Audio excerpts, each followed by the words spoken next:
સુસવાટા ભર્યા પવન વચ્ચે ઉછળતા મોજાઓ પર સવાર થયેલું વહાણ સડસડાટ ચાલી રહ્યું છે. કેસર શેઠ, વીરભાણ તથા સાથે રહેલા બીજા વેપારીઓ વગેરે સહુ આનંદમાં છે. 10-12 દિવસ પસાર થયા અને વહાણ જ્યારે મધદરિયે પહોંચ્યું ત્યારે કેસર શેઠે પોતાના અતિ વિશ્વાસુ વેપારીઓને ભેગા કર્યા. બોલો, હવે શું કરવું છે? એટલે કે વીરભાણનું શું કરવું છે? હમણાં શું કરવાનું છે? મને તો એવો વિચાર આવે છે કે વેપાર માટે એણે જે માલ વગેરે સાથે લીધો છે એના પર કબજો જમાવીને વીરભાણને દરિયામાં ધકેલી દઈએ.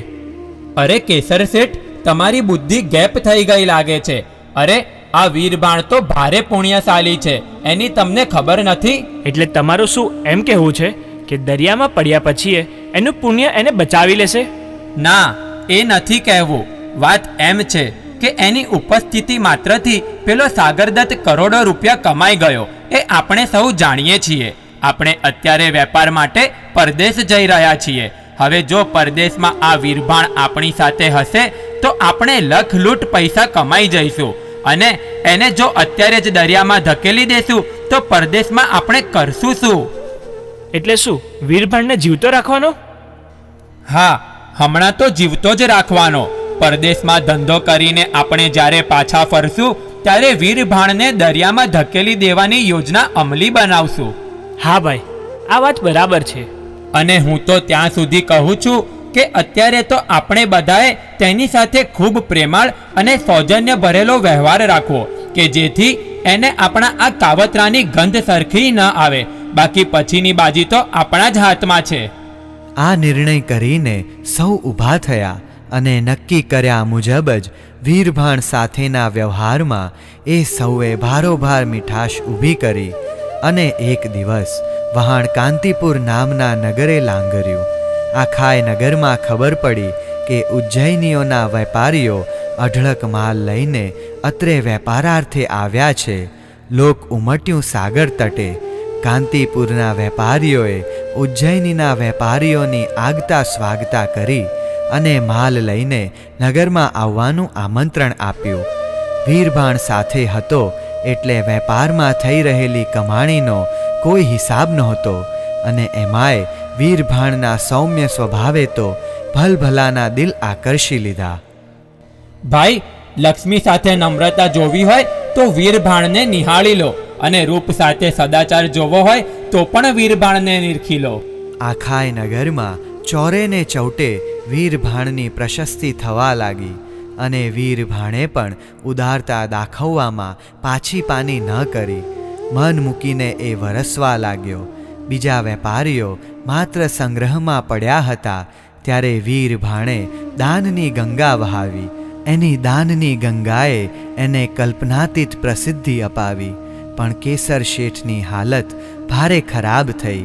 વીરભાણની હદ બહારની થઈ રહેલી પ્રશસ્તિએ એને એકદમ અકળાવી દીધો, અને એણે પુનઃ પોતાના વિશ્વાસુ વેપારીઓને ભેગા કર્યા. અલ્યા ભાઈ, હવે તો હદ થાય છે. સી બાબતની? આ વીરભાણની. કેમ, એનું શું થયું? તમે મને પૂછો છો? આખી નગરીમાં એની વાહવા થઈ રહી છે. તે ભલે ને થતી, પણ ઉજ્જૈનીથી વીરભાણ એકલો જ આવ્યો છે કે પછી આપણે બધાય સાથે છીએ? સાથે જ છીએ ને. તો વાહવા એની એકલાની થવી જોઈએ કે આપણી બધાયની? એ તો જે એવા કામ કરે એની વાહવા થાય. એટલે શું? એટલે શું, આપણે બધા પૈસા ભેગા કરવામાં જ પડ્યા છીએ, જ્યારે વીરભાણ સંગ્રહની સાથે ત્યાગ પણ કરતો જાય છે. આ ત્યાગના પ્રતાપે લોકો એની વાહ વાહ કરે છે. આપણે ત્યાગ કરવા માંડીએ તો આપણી વાહ વાહ થવા લાગે. બોલો, છે તૈયારી ધનના ત્યાગની? કેસર શેઠ પાસે આનો તો ક્યાં કંઈ જવાબ જ હતો. એને તો કોઈ પણ ભોગે વીરભાણની હસ્તી જ મિટાવી હતી, એટલે એણે તો પોતાના પેટમાં જે હતું એ જ રજૂ કર્યું. જુઓ, મારી તો એક જ વાત છે. આપણે બધા અહીંયા કલ્પના બહારનું કમાઈ ગયા છીએ, એટલે હવે વીરભાણને જીવતો રાખવાનો કોઈ જ અર્થ નથી. દરિયામાં આપણે હોત તો એને ધકેલી દે દરિયાના ઊંડા પાણીમાં, પણ અત્યારે આપણે જમીન પર છીએ તો એને ભોજનમાં ઝેર આપીને આપણે આ દુનિયામાંથી વિદાય કરી દઈએ. આ બાબતમાં હવે હું વિલંબ કરવા માંગતો જ નથી. કેસર શેઠ, વિનાશ કાળે વિપરીત બુદ્ધિ એ આનું નામ. એટલે તમારે શું કહેવું છે? વિષ પ્રયોગથી વીરબાણને આ નગરીમાં જો ખતમ કરી નાખવો હોય ને તો જિંદગીભર માટે જેલમાં જવાની તૈયારી રાખીને આ કામ કરજો. જેલમાં જવાની તૈયારી? કંઈ સમજાય એવું બોલો. હમણાં બજારમાંથી અત્રે આવતા મને રસ્તામાં સાંભળવા મળ્યું કે આ નગરીનો રાજવી કનકસેન ભર રાજસભા વચ્ચે વીરભાણનું સ્વાગત કરવાની તૈયારી કરી રહ્યો છે. રાજા જેના સ્વાગત માટે તડપે એના તમે પ્રાણ હરી લો, પછી રાજા છોડશે. ગમે તે રીતે વીરભાણના આકસ્મિક થયેલા મોતની તપાસ કરશે અને એમાં આપણી પાપ લીલા પ્રગટ થતાં જ કાં તો આપણી હત્યા કરશે કાં તો આપણને જેલમાં નાખીને જીવનભર રીબાવશે. મારી માન્યતા આ છે. છતાં કેસર શેઠ જો પોતાની યોજના અમલમાં મૂકવા માંગતા જ હોય તો હું આજથી આપણા વેપારીઓના સંગઠનમાંથી છૂટો થાઉં છું. એક વેપારીએ જ્યાં આ રજૂઆત કરી ત્યાં બાકીના બધાય વેપારીઓએ કેસર શેઠની આ જ રીતની વાત કરી દીધી. શેઠ, તમારી આંખમાં વીરબાણ કણાની જેમ ખૂંચતો હોય અને તમે એને ખતમ કરી નાખવા માંગતા હો તો અમારી આ વાત સ્પષ્ટ સાંભળી લો કે અમે એકેય વેપારી આ પ્રવૃત્તિમાં તમારી સાથે નથી. બધાય વેપારીઓ એક સાથે બોલી ઉઠ્યા. કેસર શેઠની હાલત તો કાપો તોય લોહી ન નીકળે એવી થઈ ગઈ. છતાં કપટી એવા તેણે છેલ્લો દાવ ખેલી લેવાનો વિચાર કર્યો. ચાલો, તમારા બધાની વાતમાં હું સંમત થાઉં છું, પણ મારે તમને બધાને એ પૂછવું છે કે વીરભાણની આ રીતની ચડતીમાં તમે બધા રાજી છો? ના, રાજી નથી. તો પછી એની ચડતીને અટકાવવાનો ઉપાય તમે કોઈએ વિચાર્યો છે? હા, વિચાર્યો છે. કયો ઉપાય? એને ખતમ કરી નાખવાનો. શું, ખતમ કરી નાખવાનો? હા.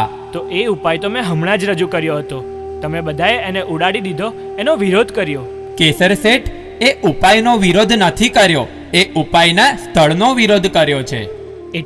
એટલે એ કે તમે વીરભાણને આ નગરીમાં જ ખતમ કરી નાખવા માંગો છો, જ્યારે અમારી ગણતરી એવી છે કે અહીંથી રવાના થતા ઉજ્જૈની પહોંચતા પહેલા વચ્ચે દરિયામાં એને ધકેલી દેવો. અને તમને યાદ હોય તો આ ઉપાયના આ રીતની અમલની વાત આપણે ઉજ્જૈનીથી આ બાજુ આવતા હતા ત્યારે પણ થઈ જ ગઈ હતી. કેસર શેઠને હવે બોલવા જેવું કાંઈ જ ન રહ્યું. છતાં કાંતિપુરથી વહેલામાં વહેલી તકે ઉજ્જૈની જવા માટે નીકળી જવાનું એણે સૌ પાસે નક્કી કરાવી દીધું. પણ આ બાજુ એક જુદી જ ઘટના બની ગઈ. કાંતિપુરના રાજવી કનકસેન અને પટરાણી ચિત્રસેનાની તિલકસુંદરી નામની કન્યાના કાને વીરભાણની પ્રશંસાની વાતો આવવા લાગી. રૂપમાં એ કામદેવ જેવો છે તો દાનમાં એ કર્ણ જેવો છે. પ્રશસ્તિના આ શબ્દો સાંભળીને તિલકસુંદરીના મનમાં વીરભાણના દર્શનની તાલાવેલી લાગી અને એણે પોતાના મનની આ વાત પોતાની ખાસ દાસીને કરી.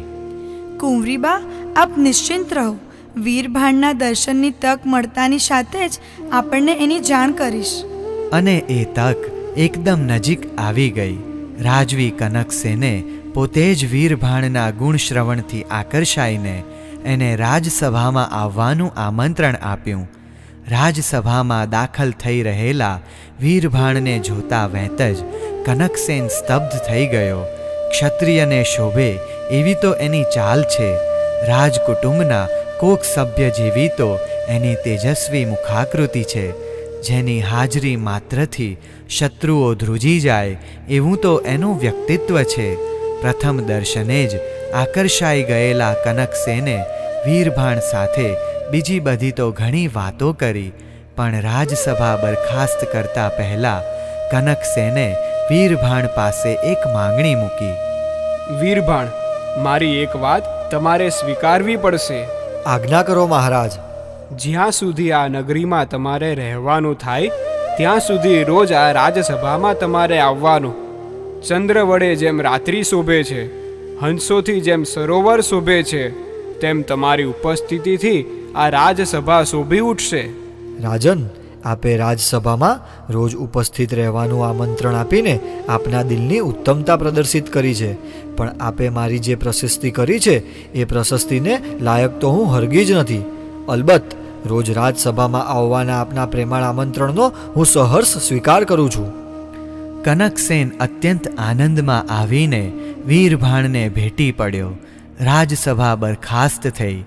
વીરભાણ બહાર જવા માટે નીકળ્યો અને એને જોઈને પેલી રાજકન્યાની દાસી રાજકન્યા પાસે પહોંચી ગઈ.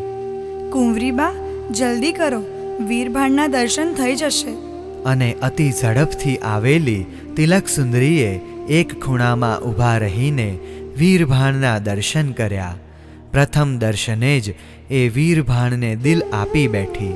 વીરભાણ તો રવાના થઈ ગયો, પણ બાજુમાં ઊભેલી પોતાની દાસીને તિલક સુંદરીએ કહી દીધું, આ જન્મમાં પતિ તરીકે વીરભાણ ન મળે તો બીજા તમામ પુરુષો મારે મન બંધુ તુલ્ય છે. મારા આ નિર્ણયની જાણ તારે મારી માતાને કરવી હોય તો કરી દે. મારો આ નિર્ણય આખરી છે. દાસીએ ચિત્રસેનાને તિલક સુંદરીના નિર્ણયની જાણ કરી.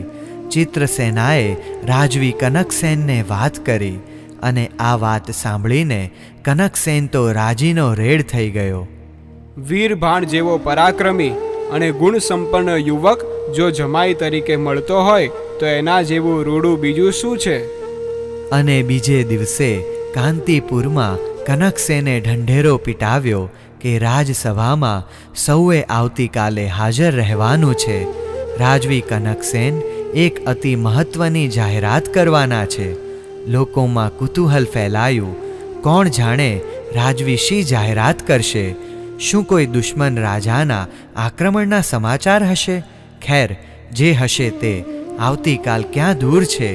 આવી વાતો થવા લાગી અને બીજે દિવસે રાજસભામાં હૈયે હૈયું દબાય એટલી મેદની વચ્ચે રાજાએ વીરભાણને તેડાવ્યો. વીરભાણનું આગમન થતાં વહેત જ રાજાએ એનો સત્કાર કર્યો અને પછી સોય પડે તોય અવાજ આવે એવી શાંતિ વચ્ચે રાજાએ જાહેરાત કરી, મારી પુત્રી તિલક સુંદરી માટે કેટલાય વખતથી હું સુયોગ્ય પાત્રની શોધમાં હતો અને એમાં છેલ્લા કેટલાક વખતથી આપણી નગરીમાં વેપારાર્થે પધારેલ વેપારી વૃંદમાં શ્રેષ્ઠી શ્રી વીરભાનના ગુણોની પ્રશસ્તિ સાંભળવા મળી.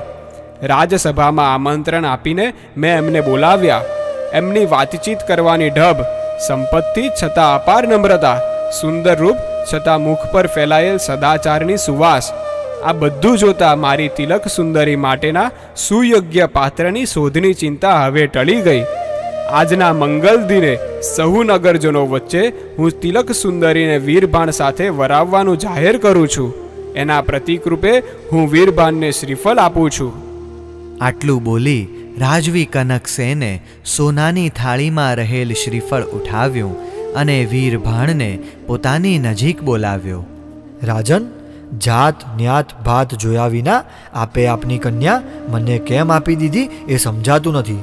હું તો વિદેશી છું, અહીંયા વેપાર કરવા આવ્યો છું. મારી સ્થિતિ કેવી છે એની આપને જાણ નથી અને છતાં આપે.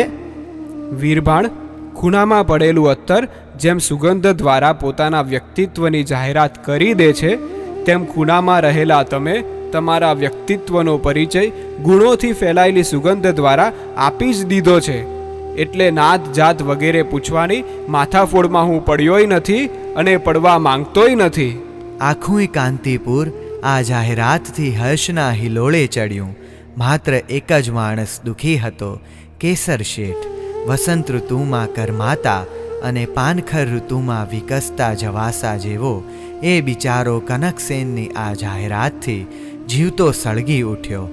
અરે, આ દુષ્ટ વીરભાણને તો કાંતિપુર સુધી પહોંચાડવા જેવો જ નહોતો. ઉજ્જૈનીથી અહીંયા આવતા વચ્ચે જ દરિયામાં નાખી દીધો હોત તો આજે એની આ ચડતી જોઈને સળગી ઉઠવાના દાહડા મારે ન આવ્યા હોત. ખેર, જે થાય તે જોવા દો. ભારે ધામધૂમથી રાજવી કનકસેને તિલક સુંદરીના વીરભાણ સાથે લગ્ન કર્યા. રાજમહેલમાં રહેવા આવી રહેલ વીરભાણ તિલક સુંદરી સાથે આનંદમાં દિવસો પસાર કરી રહ્યો છે. અને એમાં એક દિવસ ઉજ્જૈનીના જે વેપારીઓ સાથે પોતે આવ્યો હતો એ વેપારીઓને પોતાના આવાસ તરફ આવી રહેલા જોઈને તે હર્ષિત થયો. ચાલો, ઘણા દિવસે મન મૂકીને અલકમલકની વાતો કરવા મળશે. પણ વીરભાણને ક્યાં ખબર છે કે આ લોકો તારી સાથે વાત કરવા નથી આવ્યા, તારા મોતનું નક્કી કરવા આવ્યા છે.